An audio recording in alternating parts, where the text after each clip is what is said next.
ang isang helicopter na nakahinto sa malapit ng row sa pizza, tapos nawawala ang isang tao doon. Tapos may ATM pa dito, tapos nawawala ang ticket, tapos insert lang ang card.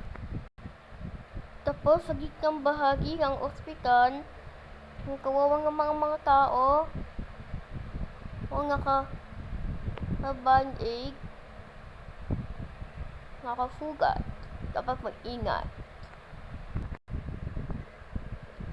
Dahil sa hypermarket, sa neighborhood market, anong meron dyan?